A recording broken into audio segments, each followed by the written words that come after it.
Information contained in this podcast is not medical advice. It is for educational and informational purposes only. Please consult with your doctor before making any health choices.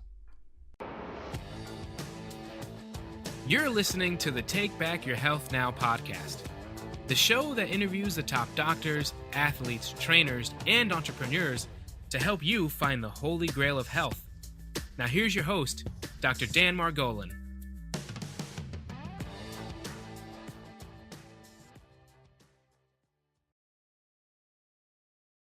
This is Dr. Dan Margolin with another segment of Take Back Your Health Now, where we pull out all the stops in search of health's holy grail. Today, we're very excited. We have a really cool guest. His name is Andy Hnilo. So here's an interesting thing. He had a near-death experience, which led him. He is the CEO of Alitura Naturals. Andy developed a cutting-edge natural skincare line that is revitalizing the skincare market. Andy was hit by two large vehicles while crossing a busy street in 2011. He's a former model and high-performance athlete. Andy is helping to change the personal care market. Andy, welcome to the show, sir. Dr. Dan, thank you so much for having me. Big fan Well, of your podcast. Big fan of your podcast, so this is pretty cool. No, this is awesome, and this is awesome having you on. So, Andy, do me a favor. Like, you played baseball. I mean, you're a great athlete. You're a model. Like, just take us back to the beginning. I know you had a car accident. Just go back to the beginning. How you got started with skincare products, etc. So, I was recruited to play baseball. I got a scholarship to UC Berkeley, and I started off 2000 in Berkeley, California, and I had a bad case of back acne. I haven't really touched on this too much, but that's what, thinking back to what really spurred me into being aware of my ingredient decks and skincare and overall just appearance was when I was insecure about turning my back to my locker. I mean, it was just, teammates at that age, 18, 19 years old, you find something that bugs someone, although I never did it, but they would just kind of, they knew that it kind of got under my skin and it bothered me. But what I did is I started to figure out a way from there, like, why do I have acne? Well, I was growing into my body. I was taking certain supplements and that were causing that. And then also on top of that, I was eating a lot of sugar, a lot of dorm food, and my diet was brutal.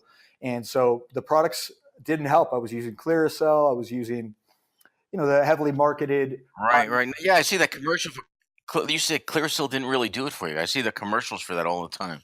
Oh no, not at all. And it was the ingredients. My skin was getting dried out. It was just temporarily fixing the problem by just drying out my skin. Wow. Hopefully drying out the infection. But with that, it was causing a lot of irritation. So that point, 18, 19 years old, I started going, well, wait a minute, what is this stuff? And looking on the back and seeing artificial colors and artificial fragrances and fillers and preservatives. All those things do nothing for us. There's no benefit whatsoever. The whole idea of making a very cheap product that has a long shelf life and is, no liability with the clinical research that is backing and done so heavily on these synthetic ingredients, I didn't trust it. So I went from Clearasil to Dove. Dove has, is a little bit better, 5 ingredients and somewhat a little bit, 5 to 7 ingredients. I don't have it in front of me, but it's a better alternative. So year after year, it just started getting better as far as attention to detail on ingredient decks. And this is 18, 19 years old. This is, Now, did you grow up, Andy, in a family that was organically oriented or holistically oriented or anything like that? Or you sort of like, what made you actually even start looking at the ingredients? It was just such a traumatic experience with your teammates and stuff? Well, yeah, it definitely was a traumatic experience, but that, it's just out of, if you want something, there's so much information available to us out there. And I just started studying skincare. And then back then, this is 2000, 17 years ago, there were, especially in Berkeley, a lot of holistic alternatives and people. I would go to little med spas. I would go to health markets and I just would ask a ton of questions. That was when I got first introduced to Horsetail, which is a form of very high in silica. And so I started taking that for my hair and my skin. And then I went from there to what is horsetail? I don't even know what that is. Horsetail. It's a little plant that is it's a very high source of silica, incredible for your hair, and silica, being a building block, I believe, in collagen, and also an essential mineral to maintaining our connective tissue and joint health and hair as well. I still supplement with that today. Horsetail, Jarrosil, you name it. I think silica is a very underrated mineral in our overall health and well-being. But just going from that ingredient standpoint, that is what spurred this absolute passion for maintaining and just feeling, there was a little bit of a trauma there. I still remember those days. Yeah. Thankfully, I could look back and laugh, but that's what started my interest into overall health and well-being and skincare ingredients. Well, Andy, let me tell you, I had a similar experience. Now I'm 55, so we're going back way, way before 2000. When I finished, I was in college. I guess I finished high school. I was fairly young, and I broke out in my face. And I mean, I broke out like it was really red, and I didn't go the route that you did. I actually ended up going to a doctor and getting injections. I remember just getting injections in my face. Do they still even do that? I don't even know if they still do that. Injection. Okay. Yeah. So injections, the only form that, no, they have filler injections. They have obviously Botox injections. These were like, it was just for the acne. I don't, shame on me. I should have done a little more research because I don't remember actually what it was. And I don't know if they still do that. But the case of acne was so bad that any of the topicals that we put on were not working. But again, back then, we didn't know from really anything. You're right. I didn't know from organic or material. What I admire is the fact that as a young man, you had this problem and you actually went and researched it and actually looked at the ingredients. And I'm just marveling at the fact that when I was a young man, I had no clue to do that. I just said, just break out the needle. It was a little bit of a different viewpoint. No, with the Accutane, Proactive, it just never made sense to me. I had a family member that was on Proactive, and I didn't really trust it. I was quite, questioning ingredients, questioning just overall. That's what I'm talking about. Yes, that aspect of you. Yeah, just being extremely curious. Thank you. I mean, it's just, I encourage everybody to just figure out what are in your skincare products. What's in what you're eating, what you're consuming, what you're putting on top of your body is just as important as what we're consuming for overall health and well-being. Disrupting, hormones and endocrine and just over endocrine levels. I mean, it's just, I went to a green beauty event last night, and just to hear people that are so aligned from an ingredient standpoint and hearing their stories from coming back and beating cancer through an holistic, just changing up their overall lifestyle and ingredients. And it's like, let's do that now before it comes to that point where they have to do that. But I mean, there were three different examples of women that had cancer. And the first three, one of the first three steps that was recommended to them was changing up their products, just absolutely going with an all natural, organic, holistic, nothing synthetic, man-made, toxic, ingredient deck-wise, parabens, stearates. I mean, these things do nothing for you. You want an ingredient roster of all actives. It just makes sense to me. I mean, when we make our products, that is without question. It's so much fun for us. I mean, having a smaller staff and not the big corporate overhead, we can just make starting from a blank palette, building it from scratch, we can make our dream products every single time. And with that intention of making an all active ingredient roster. Rosehip, carrot seed, calendula, I already said carrot seed, sea buckthorn, primrose. I mean, these things are everything in there. It has to be one after the other. It has to be mind-blowing and amazing to the point where, because we have that control I formulate and do all my research and development on my products, and I test out on myself and friends and customers and real people. I don't want to pay for these, celebrity endorsements. My customers are my celebrities. I want to put more into our products than into our full page, advertisements. I want to create every time just an absolute mind-blowing product and let the customers do the talking. And to me, that's just, it was an absolute no-brainer. But that year after year, it's just, what it is, Dan? It's just being, after the accident when I was rock bottom, and I was hungry for knowledge. I got excited, I still get excited searching the globe for these these diamonds in the rough ingredients that exist out there. No, I hear it in your voice, and I've interviewed different people on like perfumes and things like that, and to find out that these areas are completely unregulated for the most part. I mean, if you're going to eat it, that it's fairly regulated, but if you're going to put it on your skin, right, they can put so many toxic substances on. And am I right in that? There's not really this regulation of like stopping these kind of things. No, you're absolutely right. And it's on top of that, so many companies are capitalizing on the all natural. Natural is such a vague, overused term that is not regulated. And so people going into Walmart, Target, they go, oh, they have a little, the whole natural versus synthetic. Does all natural, does green beauty work? It absolutely does. I mean, if you go into Walmart and Target and get the low end of the, they're starting to get better at it and in getting more aware of the holistic, all natural alternatives as far as skincare. But you're not really going to find the mind blowing ingredient decks that are out there at the Air One, at the Green Detox Market, at I forget. They're starting to become these very. Goop is another company that is great, just with the attention of putting an absolute nourishing, healing meal to your largest organ, which is your skin, and feeding that area and freshly exfoliating that area. And then I love that. I love that way you put that. I love the way you put that. Do you think the readiness of the public, if you will, to nourish their skin, as you said, to allow the skin to eat, is there at this point in time because they've been exposed to such crap for so many years, and there's so many diseases now popping up that people are starting to awaken and question things more? Or Yes. do you think it's the same as it was 20 years ago or 30 years ago? Oh, no, absolutely. It's getting so much better. It's so exciting to see Nordstrom's.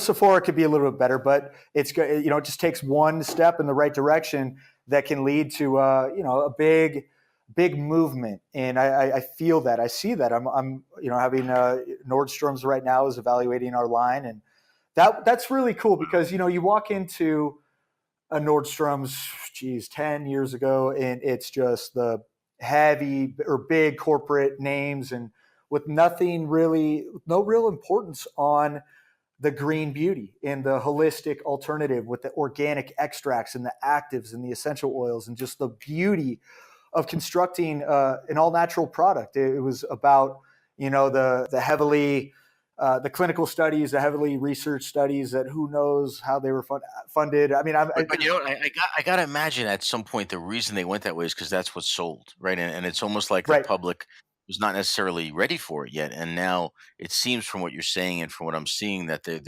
there's some sort of a shift where people just really, you almost used to think, I think of these people that were holistically oriented and organic oriented as a little weird, right? They were sort of like a little out there.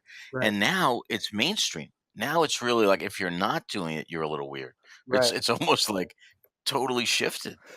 No, absolutely. And I'm God, I mean, it's obviously because I'm in that industry, but also even if I wasn't in that industry, it's a big passion of mine because I've rocked myself mentally and emotionally back into just achieving a zest for life again, where I was a little down and out and kind of, I don't want rock bottom. Take us back to what happened with the accident. Sure. We didn't go over that. Sure. Just give us a little. Yeah. So what was the deal with that? In March 20th, 2011, I was hit by a westbound heading vehicle, hit me into the eastbound lane.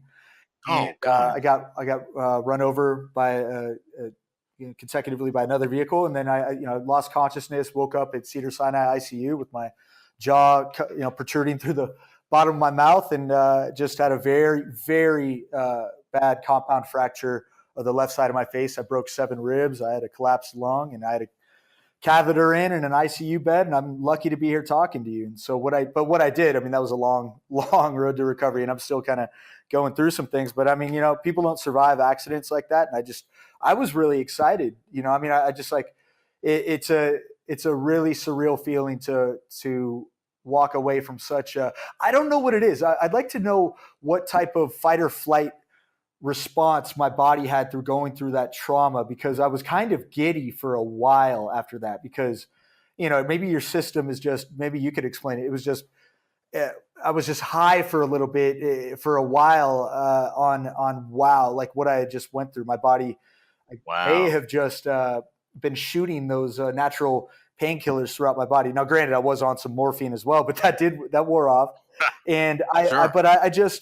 I had a very big appreciation for life before the accident. I've always been a very spiritual and But I think that's, if you're asking me what I think it is, I can give you my impression is, I mean, because I know there's a lot of people that any kind of trauma like that would have not had them go in the direction you went, right? It would have had them go pretty much the opposite. And you unfortunately, just having seen patients over the years and spoken with them, and I know that certain things, some traumas in their lives were turning points for them where they actually went the wrong way.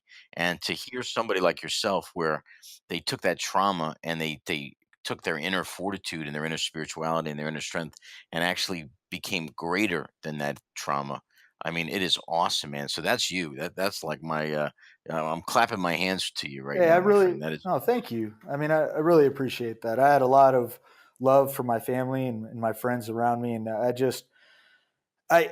I know it sounds I just I was excited, to be alive. yeah. I didn't have any pain in my knees and my ankles and my elbows, and I didn't break any. So I knew that I started doing push-ups, even though it was extremely difficult with like the collapsed lung and my ribs, and I was Yeah. just banged up from head to toe. I mean, to be perfectly honest with you, but I was banged up. I didn't have any of those breaks on my ankles or knees. So I knew I could go on walks just to get circulation going. I would go at night because I didn't want anybody to see me, but I'd walk down the little Chandler bike I path. mean, and how bad? Like you were and are a model, right? I mean, you're a handsome guy. Thank you. Were you worried at a certain point that that modeling career was over with? I mean, was that on your thoughts at all? Well, no, it was just known that I would never be back in the industry, and everybody was like, "Well, you gonna sue? You gonna because you're never gonna work again." And just in my head, I was like, "No, I'm not gonna sue, and I'm definitely gonna work again." I just took it. And so we didn't, and I did, and it's one of those things. I'm very intrinsically motivated. I love I just believe in my work ethic, and I believe in my discipline and consistency towards that, working hard, and now I had a goal to shoot for, right? And so Right. just being back, getting my zest back, and just being Andy again. Well, that was my goal, and then on top of that, working in the industry again. It was just kind of like, all right, well, if these people, it wasn't about proving them wrong. It was just about proving myself right, and then just kind of working Sure. towards that goal. And I definitely did. I worked my way back, got the titanium plates out of my face, and went through that recovery again, which is a whole nother story. You would think, getting, I didn't see video or anything like that, but just really drilling out screws of two plates. And then, yeah, that's a big time, just shocking the system again, basically after Sure. my bone had grown, my jawbone had grown back completely. My face was so tight because of the plates. So I got those taken out. But I thought I'd be fine. And I was like, wow, I got them taken out. Wow, this is great.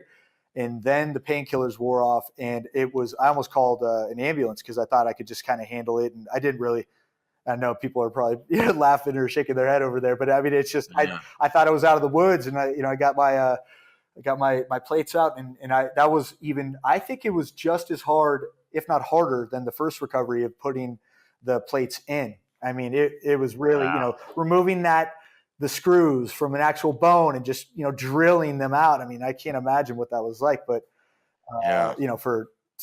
just what exactly the process was like. But yeah, just getting back. And then I feel better without those plates in. My chin was extremely tight. My smile was restricted. My movements were restricted. I just didn't like them. So, and I didn't like them.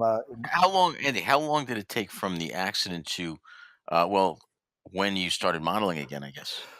So get this. So I booked a job for Macy's way in, I want to say in December, for an upcoming, winter, not winter, but Santana Row show up in San Jose, California. And I didn't tell my San Francisco agent about my accident that was in late Oh, March. come on. I didn't. It was just, because I figured if it was just a goal that the Monday leading up, I would make a decision if I could make the runway show or not. So that Monday, get this, the Thursday before the show, I want to say it was the first week of June.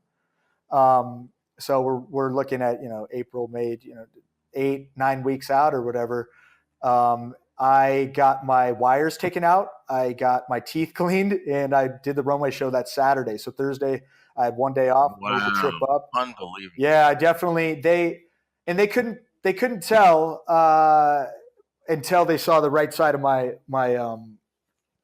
hip right here from one of the points of impact from one of the vehicles, but because I had a huge gash and it's gone down a little bit, but it's still there for sure.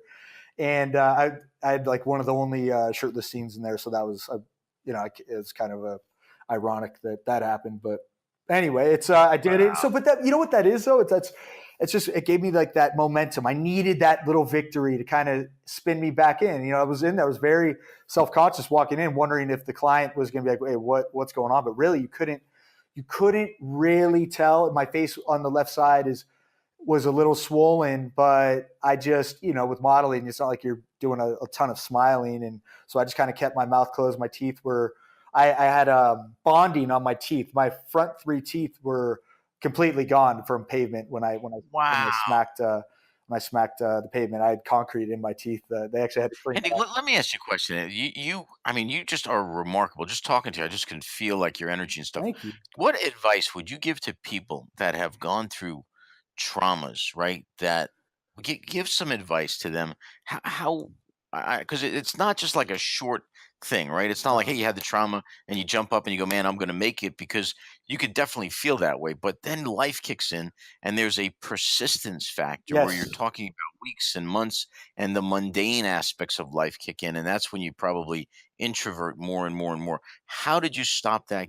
What kind of advice can you give to my audience to sort of pull them out of that if they have suffered that kind of a situation? So that's a great question. And it came down to a routine. It came down to self-talk. It came down to gratitude. It came down to perspective of just it's not too often that people survive accidents like that. And I was very aware of that. And it was a shock. It was an appreciation of still being here. That my jaw was going to grow back. My ribs are going to be fine. My lung, that people don't survive that. So that's why I say I had a lot of love, and I had a very heightened amount of perspective and appreciation for life. I mean, I know I said that I didn't. And Did you feel like you came back with a higher purpose? In other Oh, words, did that play into it? it did. I mean, the purpose aspect of it is completely apparent right now with the company that I'm running in the skincare line. But I just wanted day by day, step by step to make progress towards my recovery. My nurses told me I severed a nerve on the left side of my face that communicates all action to the facial muscles and the receptors and the nerve endings to my skin, and smiling and things like that. Well, I severed that, and so that my nurses told me, they're like, it's going to be a year, 2 years, 3 years, 5 years, maybe, if it even comes back. It's not even guaranteed if that feeling will come back. And that's a really tough thing to hear. It's such a long time, right? I mean, it was known, Absolutely. it was known that I wouldn't get feeling back for at least 2 years. So I'm like, all right, that really was, it's kind of a little deflating to hear. And so, but what I did is I just, you trick your mind. You start finding things to be appreciative about, and you start finding things that you can do. And the fact that my knees, my ankles, and my elbows, I could do those things. I could walk around, Right. and I wanted to get circulation through neighborhood walks, and I would do a lot of spiritual searching. I would do a ton of positive self-talk. I would, just say out loud I know it sounds funny, and I'm a little bit of a hippie, but that's fine. I'm from Humboldt County, California, and I'm allowed to be. But Absolutely. I just had a lot of, I just said out loud, thank you, what I was grateful for, wishing health and happiness to my friends and family, and then just focusing on the positive. You say those things out loud, and you set the tone for your day daily. I talked to my mom. I hung upside down with my mask on an inversion table. I listened to Sade and Ordinary Love. I did the same thing every single day. I did it this morning as well. I mean, it made me feel good. It made me, setting the tone for your day with that routine, having that consistent routine, and with, pretty predictable results. I know how I'm going to feel. I know how I'm going to look after a mask. Every little thing that I could do to get my mind right in the morning, when you're not happy with what you see, with how you feel, that routine and that consistency with that routine is what led to momentum and success, which is what led to momentum, building my confidence back piece by piece. But to the people out there that are going through something, write down, come up with a plan, but do it daily. Be consistent with it. I mean, every single day. And then set goals, knock them down, enjoy it, and then repeat. I mean, set down. I mean, that was just. Were you setting like small doable goals, yes. or were you? Yes. Okay. And I would do little goals here and there, trying to be back bartending with my jaw wired shut and no teeth. That I did that within 2 weeks. I was back they thought I was crazy. Jeez. Yeah. I mean, it was, but I wanted to be back, and I can't sit still. I mean, I didn't want to like lay down and take. No, I totally got go it. back to sleep and recover. That just, I was a zombie. I didn't like that feeling. And so I met with Chinese herbalists, and I came up with a morning tonic to just drink and kind of build my system back from the inside out. And then the clay mask that I created, that I moved everything out of my. And talk to us about, how did you get started with the company with Alitura? Well, yeah, I mean, I never had an intention to start a business or a company. I just wanted, it was a creative outlet for me to search the globe for certain things that were known to accelerate healing of scarring and remove impurities. That's how it just really conditioned my face. I was taking a lot of antibiotics. I had a CT scan. I was going through x-rays every month to see if the bone was growing back. And I was just a zombie. It was zapping my energy. It was zapping my zest.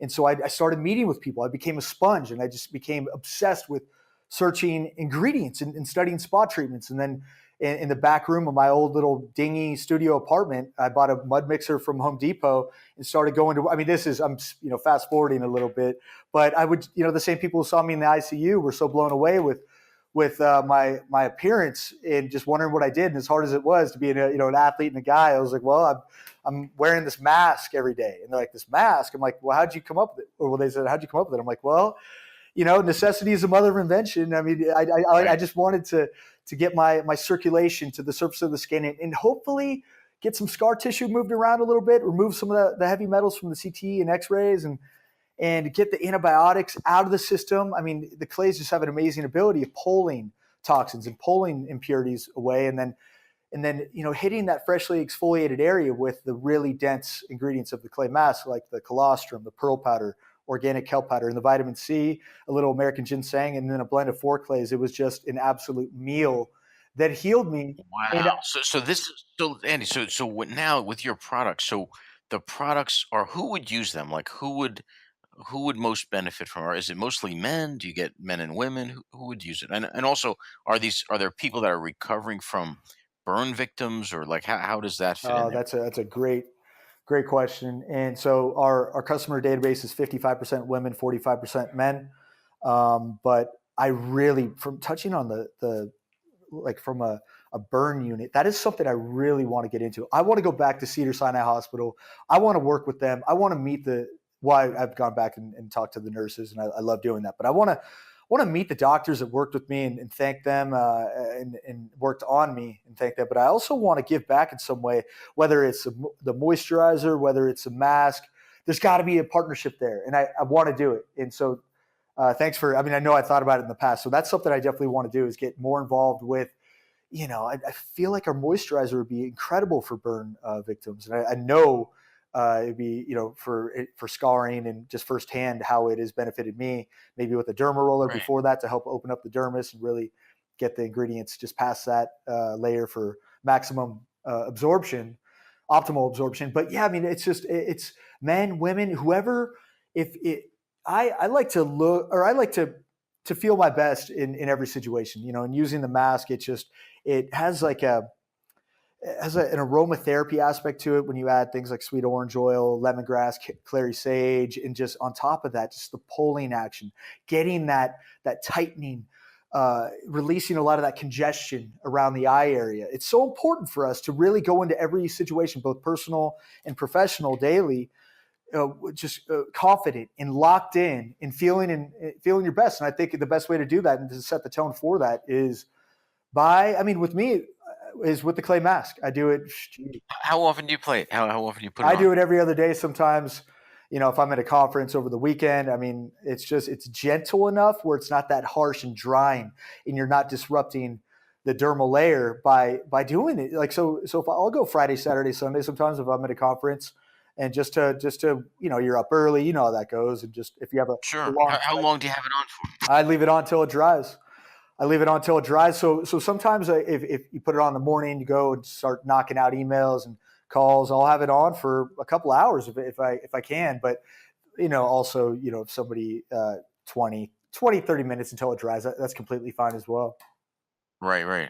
Wow. So you found that, let me ask you, when you were researching this, was there anything compatible with this? Was this something that I mean, obviously there's been some clay masks and things like that before, but was this concept of taking this and infusing all these different ingredients, had that been done before? So that's why I would find, I had never seen anything like that, using, at that point, this was years ago, 2011, 2012. I mean, I definitely hadn't seen colostrum used topically.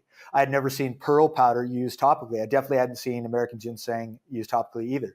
The blend of 4 clays was very rare as well.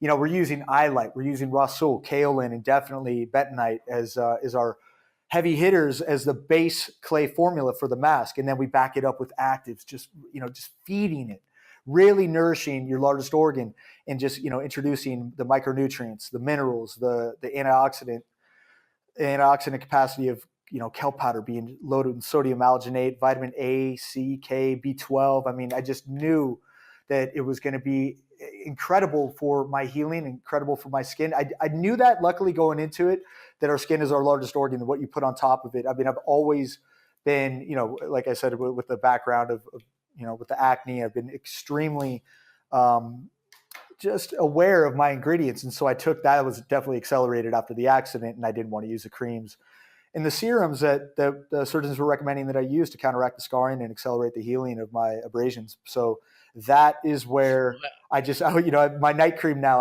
I still have my first prototype that I made in a cast iron pan in my kitchen that I would follow my mask No with. way. Yeah, I still have it here, and it's still fine. I mean, Manuka honey, sea buckthorn. It's a little chunky. Don't get me wrong. I mean, it's not exactly professionally formulated, but yeah, I'm so glad we kept that in my move, because that's just a true story of, I mean, this was built from scratch by me out of an apartment, and now we're in 75 countries, and I just love what I do. Wow. I mean, it's just. Andy, let me ask you, what do you think in terms of like the aging process, right? You think somebody using these masks, if they didn't use it for 10 years or they did use it for 10 years, what do you anticipate the difference in their skin texture and stuff to be? Oh, 100%. You're going to see immediate results for that day or a couple day period. You're going to see immediate results of a nice, brightened, flush, fresh, smooth appearance.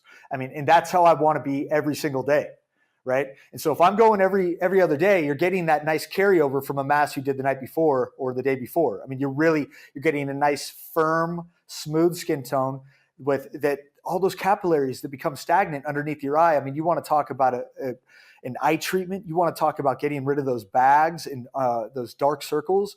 It's getting those stagnant capillaries moving around your face. That, I mean, it really, the science behind it. I just know what I'm getting every single time. It's extremely consistent, and it's gentle, and you're doing it without the harsh, toxic ingredients. I mean, this is food grade. It's just like, it's like another meal. I mean, and without any preservatives, everything amazing, in there man. has an absolute. I feel your excitement, and I've never heard of anything like topically applied as a mask that did this. So this is awesome. Let me ask, as we wind down, I always ask my guests what they think the holy grail of health is. That is sort of I guess the point of the show is that we're in search of that holy grail. If I were to pose that question to you, sir, what do you think the holy grail of health is?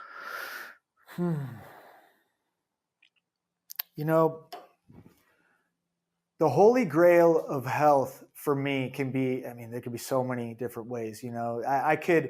What I like to do is, from a broad, rather than say diet and touching on wellness and overall exercise, I want to just say that when I leave the house, I want to, exude the best energy in every situation that I can. I want, you only get, one time to make a first impression. If I want to go in and everything that I can control to that meeting, I don't know, whether it's a post office worker, I just want to be the best me when I leave the house and go out to the world. And so that comes through routine, that comes through discipline, that goes from top to bottom with what you put into and onto your body, that comes through meditation, that comes through, connection, chemistry with people that you love. I talk to my mom every single morning, and I just, setting the tone and doing that routine daily of what makes you feel your best, and then leaving the house, I think is my overall. I think that's what is going to give you the overall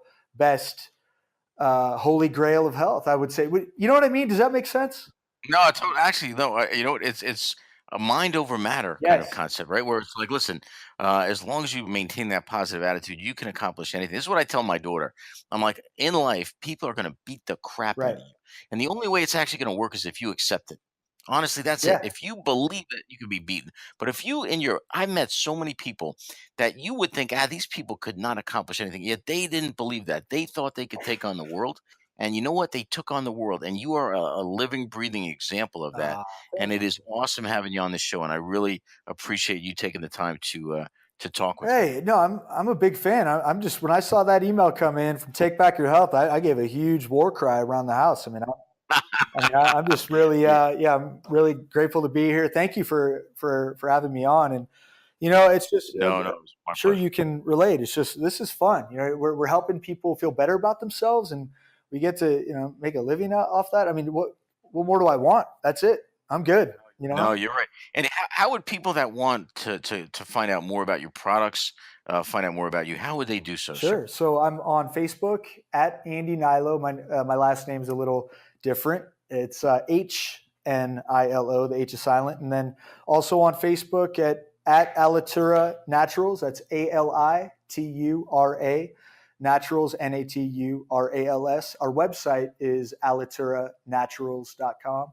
And I'd like to offer you and your following a 20% discount off the entire store. We'll just call it Dr. Dan. Is that okay? Just DRDAN? Yeah, that's great. Yeah, I mean, Sure. this is, we have a small team here, and we love what we do. We're all extremely passionate. This is fun. I got very lucky to be rocked right into, like we talked earlier, my purpose and my passion, and have those work synergistically together. Man, I'm excited. I'm just excited. Andy Hnilo, awesome interview. Andy Hnilo, changing the world one face at a time, my friend. Great job. Thanks for having me. Thanks for being there. This episode is sponsored by New Jersey Foot and Ankle Center in Oradell, New Jersey.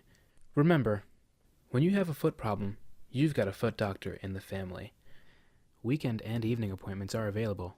Call us at 201-261-9445. Once again, that's 201-261-9445. Thanks for listening. Check out the show notes over at drdanspeaks.com. If you're loving the show, head over to iTunes and leave us a review, and we'll catch you next time.